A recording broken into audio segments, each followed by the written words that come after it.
Campus boards are divisive. You'll get injured, don't do it. But all of the best climbers use them. So does that mean we should do it? What if I can't use it? What if I'm not strong enough? Should there be foot rungs? I just read a post that said they're useless and aren't effective for training power anyway.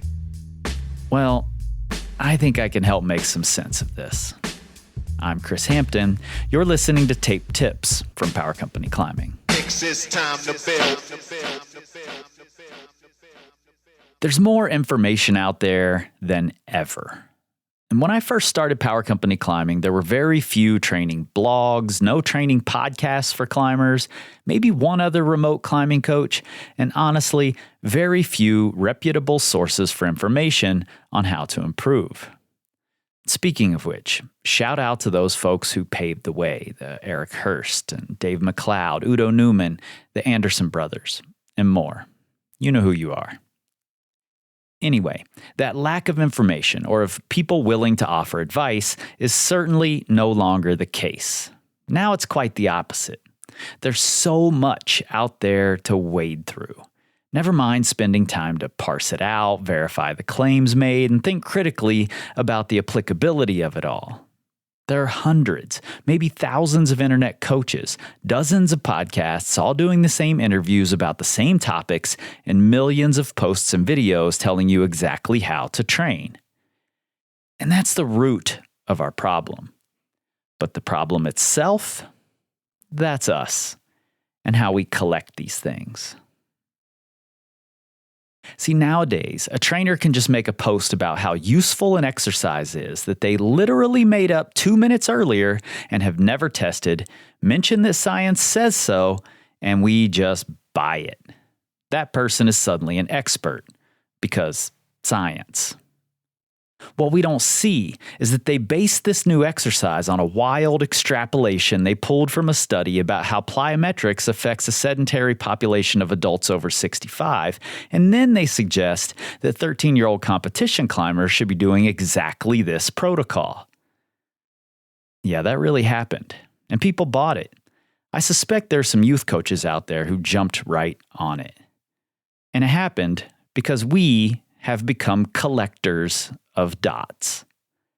Climbers looking to improve, coaches trying to make their mark, organizations hoping to pull people in. We've all, partly due to our desire to improve and fit in, and partly due to our nearly extinct attention spans, become collectors of dots. Collectors of protocols and exercises and magic bullets and oversimplified aphorisms. Rather than connectors of dots. Because connecting dots requires investing time and investigating underlying principles and interrogating complex interactions rather than simply drawing a one-to-one causal relationship. And I get it.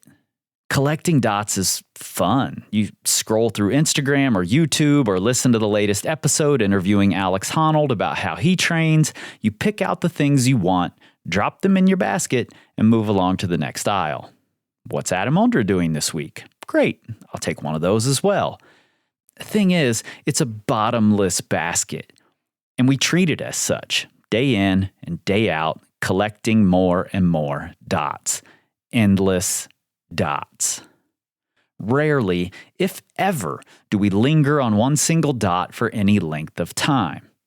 We've long forgotten all about those dots at the bottom of the basket. Even more rare that we connect two dots together in a meaningful way. And honestly, it's probably those dots at the bottom of your basket that are necessary to form a complete picture. But why would we linger on those old things? We can't.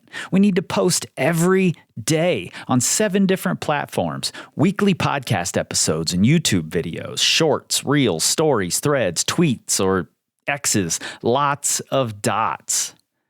And if we aren't posting, we're scrolling those same jam-packed platforms.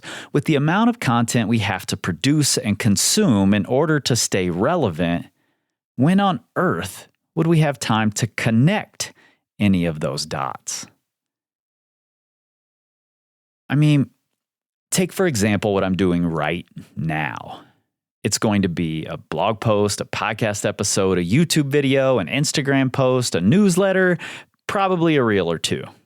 I'll spend an extra few hours just to give the same thing to 5 or 6 different audiences, and the whole thing gets pushed to you with the clickbait title of what we're all doing wrong. Fact is, this isn't even really about you or about me. It's about us, about our relationship. So what it comes down to for me is that for now I'm done collecting dots, and I'll do my best to stop giving you disconnected dots to collect. Because like I said, this sharing of information is a relationship. It can't be about me showing you how smart I am. It has to be me trying to help us and hoping that you further the conversation so the collective we can get smarter together. I'll be telling you more in coming months about how I plan to continue connecting dots, but I'm getting off track here and I realize I'm being a little obtuse. So let's look a little more closely at the difference between collecting dots and connecting dots. And the way I see it, there's really one major thing that happens when we connect dots that is entirely lost in mass dot collection. And that thing is critical thinking. Let's take, for example, the campus board. Developed by Wolfgang Gulich in the early 90s to help him prepare for Action Direct, it became the de facto way that climbers trained power. Wolfgang used it for a powerful route. Grab that dot and put it in your bag. But recently, if you pay attention, some coaches got a few velocity measurements on themselves and their friends and have said that we really aren't using the campus board as a tool to train power in the technical sense because we can't move fast enough.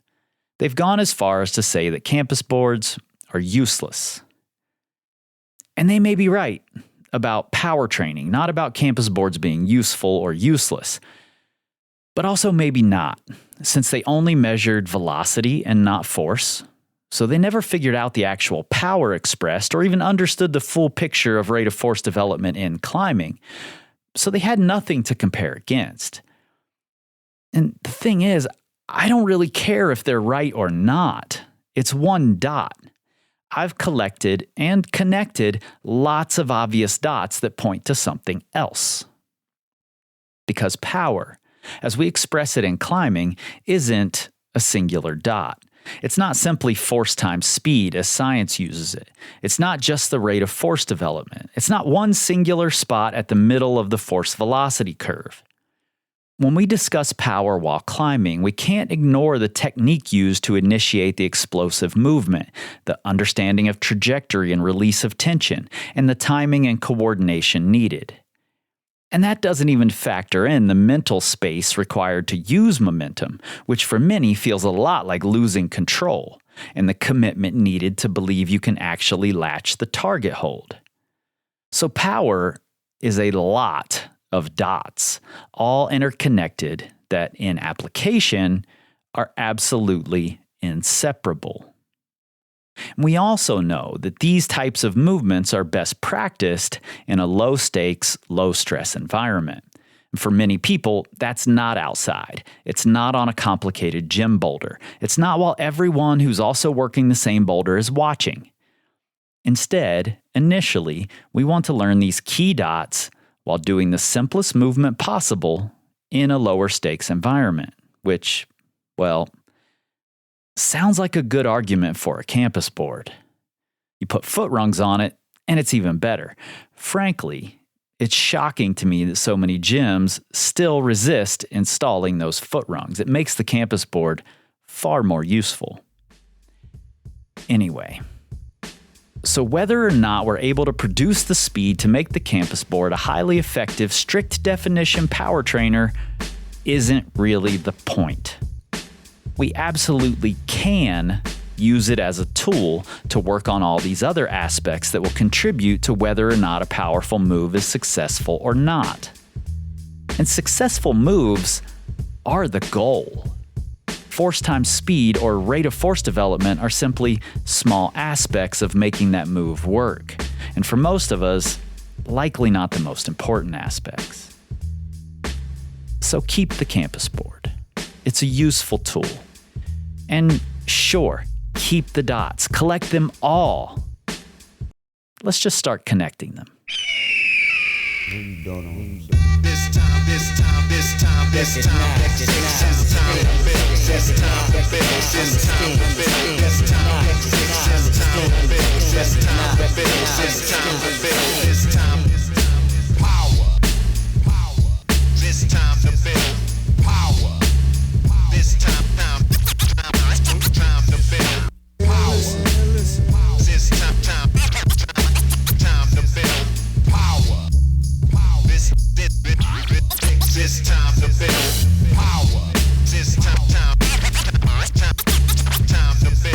Audio.